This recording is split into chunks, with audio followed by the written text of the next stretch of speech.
Hello, mind mappers, and welcome to the video. Today we're going to be going over Life's Great Question by Tom Rath.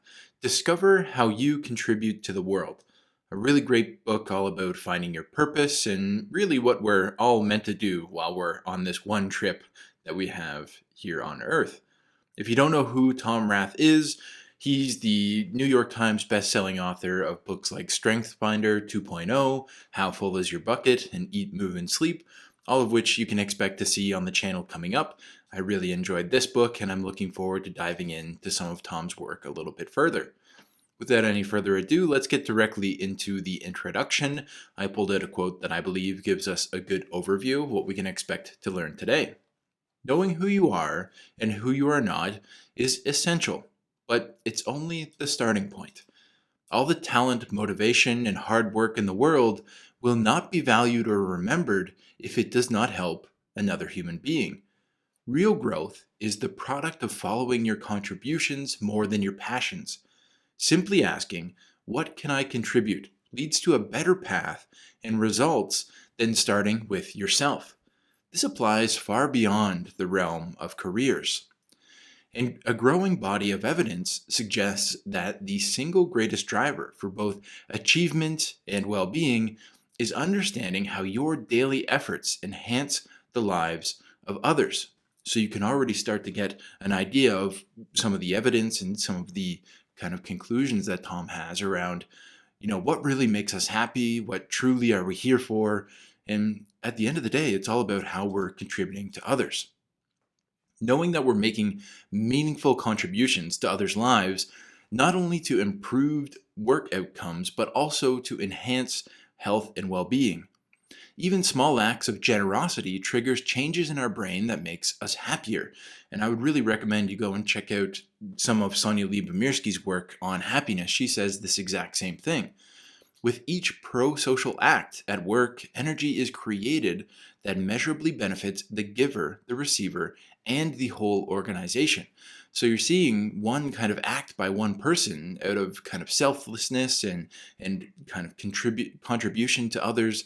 Not only do you start to feel better, but of course the person that you're doing the thing for starts to feel better, and the whole team, the whole organization can come together and kind of all reach this next level of so many different things, happiness, so many different kind of team cohesion. It's really all about starting with, instead of starting with yourself, starting with others. Think about that. Work can actually improve your health and well-being every day. Work can also be about doing something each day that improves your relationship with your family and friends. So we're not just talking about work here. I believe that we all inherently know this, which makes the gap between what we're currently contributing and what we have the ability to contribute all the more frustrating. So I think this is a really interesting point where essentially Tom's saying, that job that you're going to, that you're feeling kind of drained at the end every single day, and you're feeling like, wow, what is this job giving me? Right? If you turn that around on its head and say, what can I give this job? It actually leaves you with more health, more well-being, more happiness at the end of the day. And I think that's a really interesting concept. So life's great question. One of them, and one of the ones that we're asking here in the book, is what can I contribute? Tom tells us to start with this question in mind, not only just at work, but even in our own personal lives. When we're deciding to pour our energies into starting with what can I contribute, that leads to the best outcomes. Contributing to others, of course, makes us happier. Sonia Lyubomirsky tells us that. It makes us more successful. That one's a little bit more obvious. But it also makes us more resilient, and it makes our organizations more resilient as well, which I thought was really interesting. If you have a whole bunch of people that are starting with others in mind, and everyone is starting with others in mind, it makes you more resilient, because when one person is kind of falling off, maybe they're having a hard time at home, or maybe they're just really struggling with the new project that they're on. If there's a lot of people around thinking, how can I help this person? It makes the whole organization more resilient. You're not relying on a whole bunch of individual players, you're relying on the team, and the team is more resilient than the individual player. So work can improve your health and well-being. Sounds like a little bit of a paradox when we're focusing on the people that we're helping more than our own desires. So when we're starting with people who we're helping instead of how can I get the most out of this job? How can I get the most pay? How can I get the most time off? How can I make the biggest, bonus at the end of the year, whatever it might be. And I think this is really interesting because recently I was listening to a talk with Michael Singer about the untethered soul at work. And if you haven't checked out The Untethered Soul or his book, The Surrender Project, I really recommend it. This one was a talk with Michael Singer specifically about how he uses the untethered soul's principles at work. And inside that talk, first he shows us that everything we desire and fear is created by imprints left on our minds. Those desires and fears are not really us, they're simply reactions to our past experiences. And this is the whole premise of The Untethered Soul. I really recommend you check it out. How does this relate to the book that we're reading right now? Essentially, the success that you want, the paycheck that you want at the end of the year, is not actually something that you want. It's an imprint that was left on you, maybe in early childhood or somewhere along the way, where you think you need a certain job title, you need a certain amount of money in the bank. That's not really you. He really shows us inside this talk how often we think that work is something that we have to do, but not something that's progressing our spiritual life. And I think that really connects to what Tom is saying here, where a lot of us think that work is kind of taking away from our health and well-being rather than kind of contributing to it. Often we see this and we think the most spiritual and enlightened people are the ones teaching meditation, they're teaching therapy, or they're into philosophy. But what Michael and Tom are pointing out here, in my opinion, is that any job can be a spiritual training ground. When we view our lives in the context of the ultimate apex of the spiritual training ground is service. How can I contribute to others? And that's the ultimate kind of final resting place of spiritual enlightenment would be, I don't have any preferences, but how can I do my best to help others? And that's kind of where we're starting with. And of course, this is a lifelong journey. The mind is a powerful thing, and often our own egos and desires and fears, they drive us for years without us even knowing. But I think what Tom is pointing out here is a great way to cut through the noise. Instead of waiting for your kind of spiritual path to take you to finding ways to contribute to others, you could actually start out with finding ways to contribute to others. Find ways to contribute to others, not for yourself, but for them. And by answering that question every day, you'll be realigning yourself to the path of the self versus the ego. Not what do I want, but how can I contribute? And that's kind of a deep first point for the introduction. We've got a bunch of other really great points. But first, let's talk about mind mapping. You can get the most out of these mind maps by following along. And you can also find the process of how I mind map, plus all 100 plus mind map templates, and also the text versions of these mind maps at themindmapguy.com. That's the first link below in the description. Following along with these mind maps and reading the text-based version as well will really help you remember better, apply these books to your life, and really take away the actionable tidbits that I'm trying to outline here for you today. Our next actionable tidbit is Finite. I mentioned this personal background for two reasons, and this is a really deep and meaningful part of the book. The first is that my condition gave me a sense of urgency to make the best use of my time, which proved to be deeply meaningful and rewarding. I want to help you foster a similar sense of urgency. None of us truly knows how much time we have. After living more than 25 years since my diagnosis on what seems as borrowed time, I've learned that time is more valuable when you can see your mortality on the horizon. Recent research found that kids who battle cancer somehow emerge stronger when compared to their peers who have not faced similar challenges. So this is a very deep and meaningful part of the book. It's also a part of the book where Tom shares a little bit of his own personal story with us, being diagnosed with a rare disease at a young age that made many people not think that he would live past the age of 40. In particular, when people after the age of 12 battle cancer and survive, they are more likely to experience what scientists call post-traumatic growth. So why does this occur? A review of 18 studies suggests that the prospect of death leads to greater appreciation of life, more rapid formulation of values, more thought about the meaning of life, and stronger social connections. As I have learned from experience, when you consider how short life can be, you create more meaning in the world. Initially, I did not think that I would live as long as I have. Now, I do not believe it is in anyone's best interest to live like they have forever. When you view your time as finite, you build more life into each day. And that's another really great kind of meaningful point is, hey, this is only one trip. A lot of us don't want to think that much about this, but we only have so much time available here for us. So what are we doing with the time? So what would you do if you knew you were going to die? Of course, the answer to that question is, well, I do know I'm going to die. Tom shares with us that he's lived with a rare disorder that made him unlikely to live a long life. Someone in his life actually said to him, "We didn't expect you to live this long," at a reunion not that long ago. Contrast that with all Tom has done in his life. He's written multiple best-selling books, senior research scientist for a cancer research organization. He's got 2 degrees from the top American universities. So what motivates Tom to be so prolific? Well, one of the reasons is obvious, and he's pointing it out here.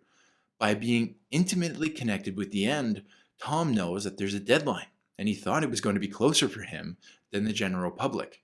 In the book, he even shares studies of this being the case. But not just that, there's a lot more to this than getting more work done. So, how can we use this in our own lives? The Stoics were big proponents of a meditation on your own mortality. And if you haven't checked it out already, I really recommend you go and check out my Stoic playlist. I've got a whole playlist on the channel of dozens of different Stoic books that are kind of going over some of the teachings of the Stoics. I really recommend you go and check it out. A lot of this stuff that we're looking at today and researching, they already had figured out. They call this memento mori. Remember that you must die. You can learn more about these exercises that they're doing inside that Stoic playlist, but essentially it's a meditation on death, the same thing that Tom is recommending here. Our next point here, I've highlighted in white because I believe it's so important, and that's about purpose. The idea that we should have one defined purpose is inadequate. That is a grand but impractical take on what we can expect from our work. And most discussion about purpose tends to downplay the actual value of the work that people are currently doing. And this is one thing that I have such a big problem with in kind of the positive thought communities. A lot of the times what happens is people take for granted what they already have and they kind of create this beautiful version of the future. And I'm not against the beautiful version of the future, but when it makes the today very gray and bland, we have to be careful with that. It almost suggests that if we really want to feel a sense of purpose in life, we have to either find a new job or look beyond work to engage in more meaningful ways to spend our time. And this is sounding again a lot like what Michael Singer is saying. In every job, there are opportunities to have positive influence on the well-being of other people. Most of us are doing far more for others than we fully appreciate. We also have many opportunities to optimize the contributions we're making and align them with what we find the most fulfilling. So the question here is, if I don't feel connected to my purpose, do I need to find a new job? This is a trap that I've fallen into actually quite a lot in my life. Whenever I get to a certain place in my business or career, I get this bug in my ear saying, this isn't really it. I'm kind of a little bit underlying unhappy, and I'm sure a lot of you can probably relate to that. That part of my subconscious mind tells me that I need to find another job, something with more purpose, as if I even knew what that really meant. Just was something was wrong, and I was trying to find something to fix that. Really, what that bug is telling me is that I'm unhappy and it has nothing to do with my job. And it's not even that I'm unhappy, it's that I think that I'm unhappy. Again, we're getting some deep kind of spiritual concepts here, but what would be a better question to ask? Do I need a new job turns into how can I contribute? Or even better potentially is how am I already contributing and can I get better at that? Changing your career's purpose from being to make you happy to being to make others' lives better, which just so happens, as we've talked about already, to make us happy. So, what does this look like?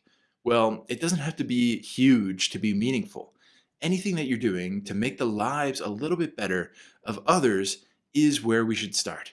Sure, a project to make everything easier for people, make people more comfortable, or help them when they're struggling is great. But Simple things like smiling more, expressing gratitude, or actually connecting with who you're already helping are small wins with huge payoffs. These are things that you can think about right now that are going to make your work more meaningful. And if you're a manager or a leader in your current role, these are things that you should help your employees think about because it's your job to help them connect to the purpose. And sometimes, if you're working in a job that society views as not meaningful, you can kind of all feel like you're not working in a job that is meaningful. So it's really important to connect not only yourself, but your employees and the people that you're leading with what the true purpose and your contribution is to that job. Our next idea here is service.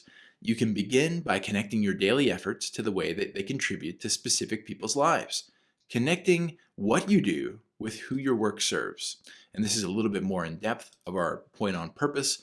There are now countless examples of how connecting your work to the meaning it creates for specific people leads to better results, as well as more enjoyment in and satisfaction from one's work.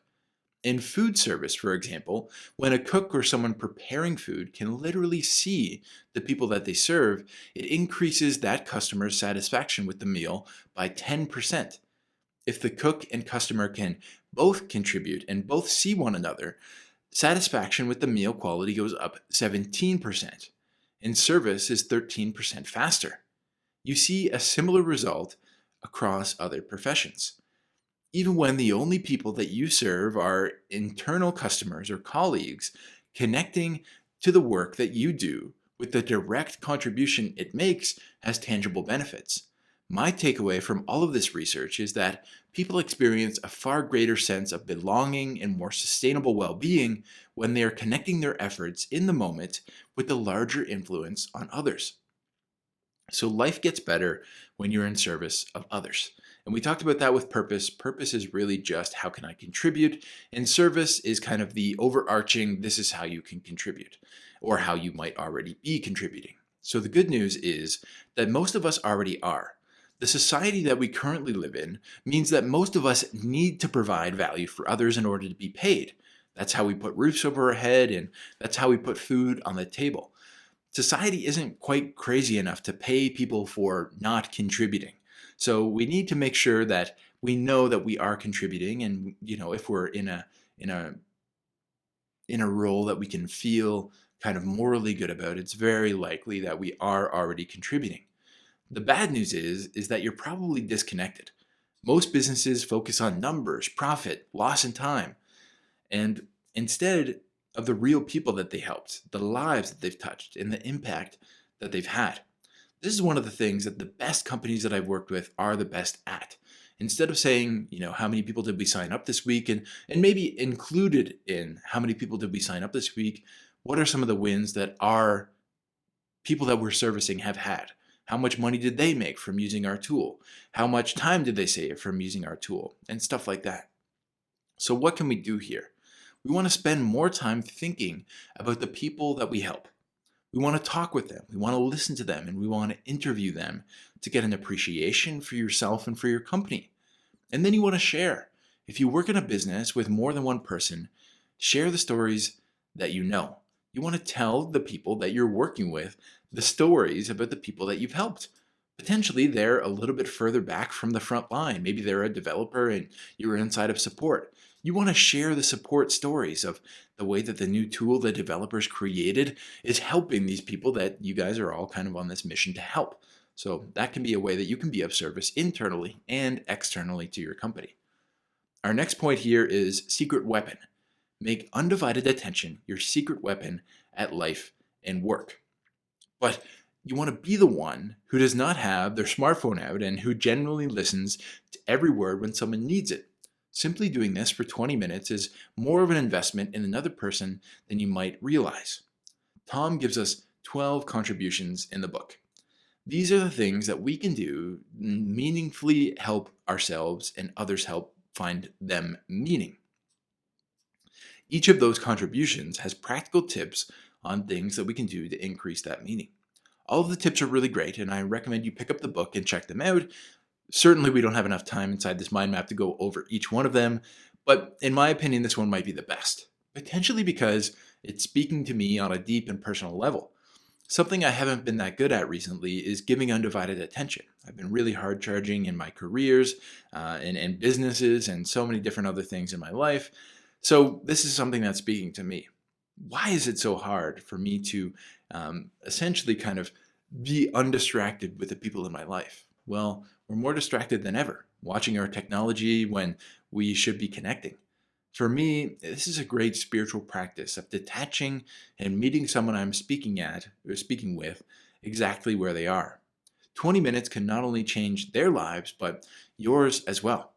Stop focusing so much on work for so long and start connecting with the people in your life. And that's a message to me and probably also to a lot of you out there because I've spoken to a lot of you who watch the channel and I think we're very similar. Help people see how optimizing their physical energy levels is key to having fun and achieving greater well-being each moment and each day. The more they prioritize sleep and the better their food choices are in the morning, the more active they are likely to be throughout the day. And this creates an upward spiral of better health and well-being. One of the core themes in all the books that we read is that energy is important, and no one knows that better than Tom. We talked about his condition at the beginning of the summary, and a big part of dealing with that condition is managing energy. And one of his books is literally called Eat, Move, Sleep. That's one I'm definitely interested in checking out. How do we go about gaining more energy? And he has that whole book, Eat, Move, Sleep, and we'll definitely go over the whole thing on the channel. But here's a quick preview for you, and I hope that you subscribe and come back to the channel. Think about a few health choices that you could make that would offer you an immediate return. Would a brief morning run pick up your mood for the rest of the day? If you went to sleep 30 minutes earlier, would you have a bit more energy when you need it midday? See if you can draw a few direct connections between the choices that you make and the energy that's that same day. So I really think that there's a lot of really great habit building principles there. He says connect it to something that is real to you and connect it to something that is kind of like a reward in and of itself, something that James Clear talks about in Atomic Habits. So you want to connect kind of what you're doing right now to the benefit as directly as you possibly can. I think that's a really great way to go about it. And just think about some small things that you can do as well. I really recommend some books on this channel that we've talked about kind of health and wellness. There's a lot of really good ones on the channel, so I recommend you go and check some of those out. And I want to thank you for being with me here today. Talked about Life's Great Question by Tom Rath. If you're interested in diving a little bit deeper into some of the concepts that I think are the most important from the dozens and dozens of books that I've read, I recommend that you go and you check out themindmapguy.com. I've got multiple master classes where I've boiled down dozens and dozens of books, hundreds of hours worth of reading into actionable 2-hour long master classes. And if you're interested in getting PDF versions of the books, if you're interested in getting MP3 versions of the videos, you can join the YouTube channel in order to get those. I hope to see you there, and we'll see you in the next video.